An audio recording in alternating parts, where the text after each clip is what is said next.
Assalamualaikum warahmatullahi wabarakatuh. Perkenalkan, nama saya Indah Wulandari dengan NIM 202020505059. Saya dari Prodi Pendidikan Bahasa Inggris kelas PBI 2. Baik, di sini saya akan mempraktekkan dan menjelaskan tata cara wudhu, tayamum, dan iqomah dengan benar. Baik, yang pertama adalah wudhu. Ibadah wajib maupun sunnah mengharuskan kita untuk bersuci. Nah, salah satu cara untuk bersuci yaitu wudhu. Sebagai salah satu syarat sahnya sholat, ada baiknya kita memahami dan mengerti tata cara wudhu serta syarat dan rukunnya. Adapun syarat wudhu itu terdiri dari 6 syarat. Yang pertama yaitu beragama Islam. Kedua, dapat membedakan yang baik maupun yang buruk. 3, suci dari hadas kecil maupun hadas besar. 4, menggunakan air yang suci dan menyucikan. Yang kelima adalah tidak ada benda-benda yang menempel pada badan seperti lem, getah, atau yang lainnya yang dapat menghalangi sampainya air wudhu ke anggota wudhu. Keenam adalah mengetahui fardu dan sunnah wudhu. Nah, untuk fardu wudhu itu menjadi penentu dalam syarat sahnya wudhu. Fardu wudhu itu ada 6. Yang pertama, niat. Membaca niat dilakukan bersamaan dengan membasuh muka. Kedua, membasuh seluruh muka mulai dari tumbuhnya rambut hingga ke atas telinga dan dagu. Ketiga, membasuh kedua tangan hingga siku. Keempat, mengusap sebagian rambut di kepala. 5, membasuh kedua kaki sampai mata kaki. Dan yang terakhir, tertib. Tertib di sini artinya melakukannya secara terurutan atau berurutan. Nah, untuk sunnah wudhu, Rasulullah SAW mengajarkan berupa beberapa sunnah dalam berwudhu.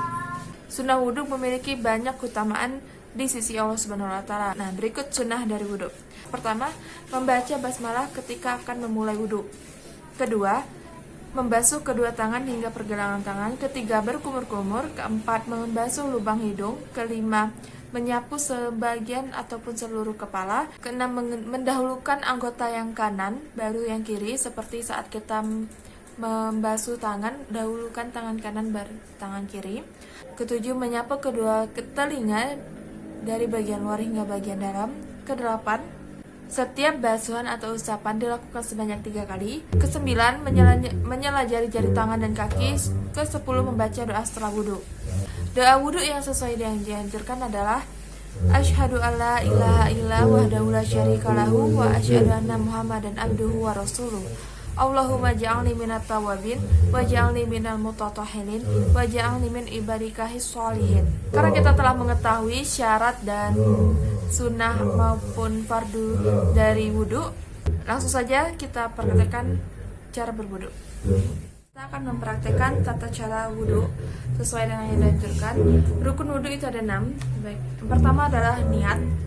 Nawaitu wudu'a liraf'il hadasil at-tawari fardulillahi ta'ala. Lalu kita membasuh muka dari ujung mulai tumbuhnya rambut sampai ke bawah dagu dari sisi kanan, telinga kanan dan kiri. Seperti ini. Oke. Selanjutnya kita membasuh tangan hingga siku. Membasuh tangan hingga siku itu airnya harus dari atas baru ke siku. Pastikan semuanya terkena hingga siku. Jangan terbalik dari siku ke jari-jari, tapi dari jari-jari ke siku. Baik, selanjutnya adalah membasuh sebagian dari kepala di sini. Nah, ada yang mengatakan bahwa maksimal 3 helai rambut. Jadi mungkin kita bisa sebagian maupun seluruh dari rambut sini kita basuh. Kita bisa melakukannya dengan cara seperti ini saja, itu tidak apa-apa. Lanjut, yang terakhir adalah membasuh kaki hingga mata kaki. Bagian kaki itu usahakan kita menyela-nyela jari kaki dan air harus dari kuku hingga ke mata kaki. Pastikan semuanya terkena ya. Nah, setelah selesai semuanya, baru kita membaca doa setelah wudhu. Tapi di situ dituliskan sunnah, jadi kita boleh membaca atau tidak membacanya. Akan tetapi ada baiknya kita membaca doa setelah wudhu. Doa setelah wudhu yaitu Asyhadu alla ilaha illa wahdahu la syarika lahu wa asyhadu anna Muhammadan abduhu wa rasuluh. Allahumma ja'alni minal tawabin wa ja'alni minal mutatahhirin wa ja'alni min ibadikahis sholihin. Nah, setelah itu kita bisa langsung sholat. Nah, yang kedua yaitu tayamum. Tayamum sendiri mengacu pada kegiatan menyucikan diri tanpa air yang diperbolehkan dalam Islam. Jadi proses penyucian ini dilakukan dengan menggunakan debu, tanah, ataupun pasir. Nah, adapun sebab-sebab yang diperbolehkannya untuk bertayamum yaitu ada 3. Pertama, tidak menemukan air. 2, sakit. Dan ketiga, air yang ada dibutuhkan untuk memberi minum hewan-hewan yang tidak boleh dibunuh. Nah, adapun syarat-syarat tayamum yang perlu kita ketahui yaitu hendaknya menggunakan debu. Kedua, hendaknya menggunakan debu yang suci, yang tidak pernah terpakai atau yang belum pernah digunakan, dan debu yang tidak tercampur tepung atau sejenisnya. Yang kelima, benar-benar bermaksud untuk melakukan tayamum. Keenam, mengusap wajah dengan kedua tangannya 2 kali meletakkan telapak tangan pada debu. Ketujuh, hendaknya menghilangkan najis yang melekat pada badannya terlebih dahulu. Dan kedelapan, hendaknya berusaha mencari arah kiblat terlebih dahulu. 9, bertayamum setelah masuk waktu sholat fardu. Dan yang terakhir, hendaknya bertayamum setiap kali kita mau melakukan sholat fardu. Jadi bertayamum itu harus setelah azan, dan setiap kali kita akan melakukan sholat fardu itu hendaknya untuk bertayamum apabila dalam kondisi yang memang mengharuskan kita untuk bertayamum. Baik, langsung saja kita praktekkan cara bertayamum. Sekarang kita akan mempraktekkan tata cara tayamum. Pertama, kita siapkan dulu tembok ataupun meja ataupun alas yang ada debu bersihnya. Kedua, usahakan untuk menghadap kiblat. Nah, yang ketiga, taruh kedua telapak tangan kita seperti ini.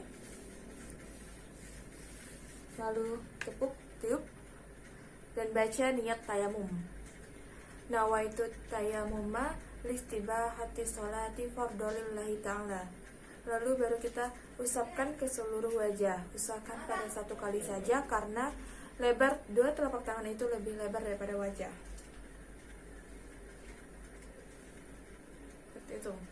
Yang kedua yaitu kita akan melakukan pada tangan, dan apabila kita menggunakan cincin, ada baiknya kita lepaskan dulu cincinnya. Baru kita bisa taruh tangan kita lagi seperti ini, dan jari-jari rapat usap seperti ini sampai ke sini. Dan untuk palm bagian telapak tangan ke depan, dan untuk jempol di bagian sini. Nah, usahakan seperti ini juga, seperti ini, dan seperti ini, lalu seperti ini. Nah, setelah itu cukup 1 kali saja, baru kita baca doa setelah tayamum. Asyhadu alla ilaha illa wahdahu la syarikalah wa asyhadu anna Muhammadan abduhu wa rasuluh. Allahumma ja'alni minat tawabin wa ja'alni minal mutatahhirin wa ja'alni min ibadikal sholihin. Subhanaka wa bihamdika astaghfiruka wa atubu ilaik. Nah, baik, itu tadi tata cara wudhu dan tayamum dengan benar dan telah kita praktekkan sama-sama. Selanjutnya saya akan mempraktekkan iqomah. Nah, untuk iqomah ini wanita diperbolehkan untuk melakukan iqomah. Ada 2 kondisi di mana wanita boleh melakukan iqomah dan azan. Yang pertama, apabila azan terdengar dari masjid tapi kita akan melaksanakan sholat, nah itu diperbolehkan wanita untuk melakukan iqomah asalkan dirinya sendiri dan orang yang mendengar itu wanita, jadi tidak ada laki-laki yang mendengarnya. Dan yang kedua, tidak terdengar azan sama sekali dan iqomah, maka wanita diperbolehkan untuk melakukan azan dan iqomah dengan syarat mereka sendiri yang mendengarnya ataupun diri mereka sendiri dan wanita di sekitarnya, jadi tidak ada laki-laki yang mendengar itu. Nah, adapun iqomah sebagai berikut. Allahu Akbar, asyhadu la ilaha illallah wa asyhadu anna Muhammadar Rasulullah. Hayyalal shalah, hayyalal falah, qad qamatis shalatu, qad qamatis shalah. Allahu Akbar, la ilaha illallah. Baik, itu saja teman-teman praktik cara tayamum, wudu dan iqomah dengan benar. Apabila ada kesalahan ataupun kesalahan dalam penyampaian kata, penyampaian ayat ataupun kalimat, saya mohon maaf dan kepada Allah saya mohon ampun. Wassalamualaikum warahmatullahi wabarakatuh.